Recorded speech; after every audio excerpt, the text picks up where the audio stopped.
भगवान हमारा सब अभागित माँ ऐसे संसार में कोई बेटा का नहीं दी हो भगवान। लीलाधारी ठाकुर जी आओ भगवान। कौन जन्म के हो चूक भगवान हो भरले जवानी में दुख दिलो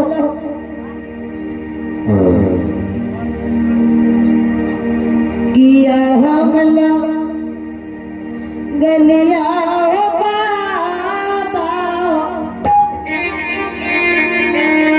गैया घर में आ गया।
जलावन जलल जा रहल छे बेटा के मांस के कोई फर्क नहीं पड़ी। मधु मांस नहीं छिड़िए बेटो गेलो दुनिया से हाँ आय सतो चल जेतो स्वामी। हरिनिया हाँ ठीक छे बाबा से पूछ ले छे। हरिनिया ठीक छे पूछो बाबा। हाँ हरि सेवा महाराज और पटना नगर के जते जलावन के सरकार सब चूल्हा में लगा दिए लेकिन मधु मांस नहीं सिझाइए गुरुदेव। मधु मांस न सिझाइए मधु मांस नहीं सिझाई छे गुरुदेव। हरि सेवा हाँ गुरुदेव तोहर मधु मांस न सिझता हरि सेवा। महाराज से कौन है नसगुर भाग ले गुरुदेव। असगुन या हरि सेवा महाराज कौन है नसगुन या गुरुदेव। पूछा सती हरिनिया के हाँ कि कोनो चीज चुरा के रख लके। सती हरिनिया मधु मांस के बीच से कोई सामान चुरा लेलकै है। हाँ या लेके मधु मांस न सिझल छ। ठीक छे महाराज हम सती हरिनिया से पूछ ले छी गुरुदेव। ठीक छे हरि सेवा। हरिनिया हाँ स्वामी। बाबा कहिया हरिदास तोहर मधु मांस नहीं सिझतो से किया कहिया हरिनिया मधु मांस के बीच से कोई सामान चुरा लेलको। स्वामी ना हाँ सही में हम चुरा रखली। हरिनिया बहुत बड़ा अंचित क्या दिल हो। बाबा जाने ये कि मधु मांस के बीच से कोई सामान निकाल लेलको ये। हरिनिया कि बेटा ये संसार से चल गए। हाँ बेटा के मुंडी चुरा रख लिए श्याम कि मरलो मुंह बेटा के देख के धैर्य मान। हरिनिया बाबा जाने ये बहुत बड़ा अंचित क्या दिल हो। हरिनिया बाबा जानिए कि मधु मांस के बीच से हरिदास हरिनिया कोई सामान चुरा लेलको जय ले तो मधु मांस नहीं सिझै छ। ठीक छे हरिनिया बाबा से कोई जुक्ति पूछ ले छे। बाबा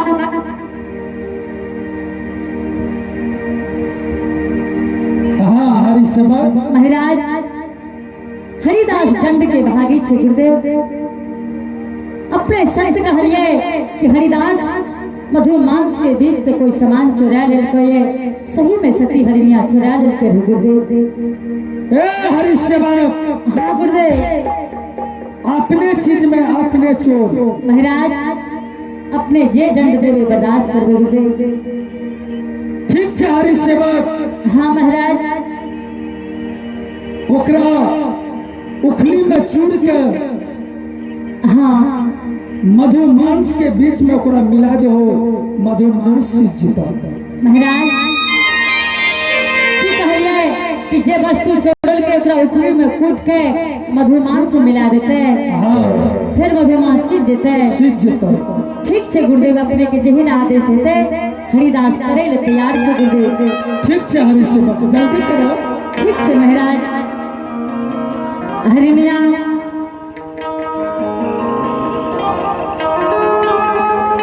बाबा कहिए हरिदास जे समान हरिणिया मधु मांस के बीच से निकाल लेलको ये ओकरा उखली में कूट के मधु मांस में मिला दहो तब तोहर मधु मांस सिद्ध। हरिदास ठीक छे स्वामी।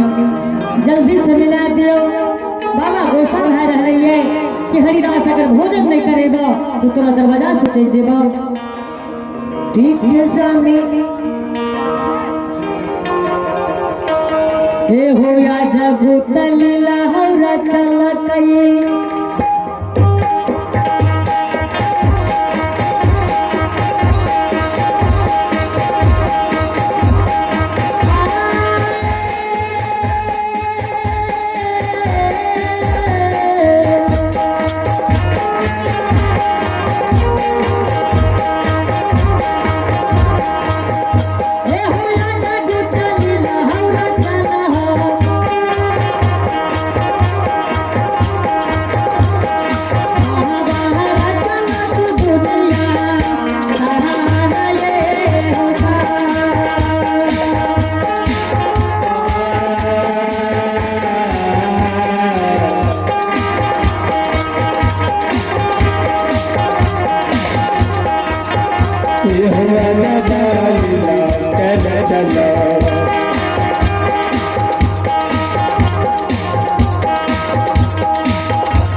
माधो बहुत लेट भए रहलै है।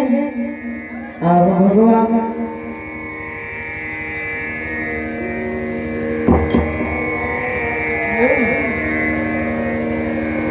ठाकुर जी हमरा सनय भागिन माँ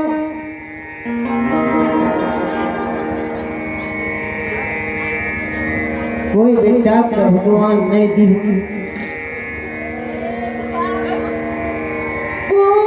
कोटी आइए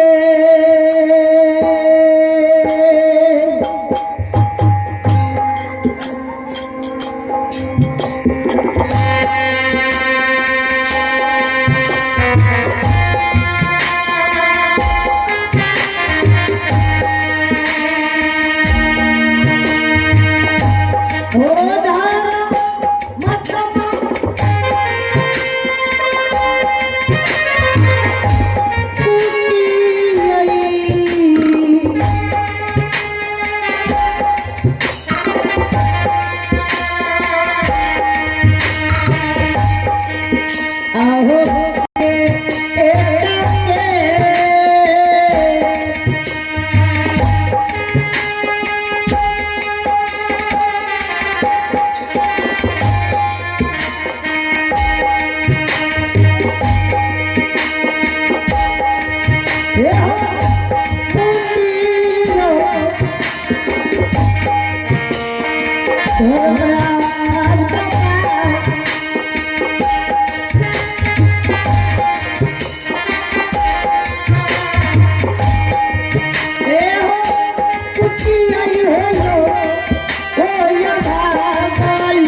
स्वामी हाँ हरनिया जलावन जलल जा रहल छै बेटा के मांस के कोई फर्क नहीं स्वामी। मधु मांस नहीं चीज है हरनिया नहीं स्वामी। ठीक छै हरनिया बाबा से पूछ ले छै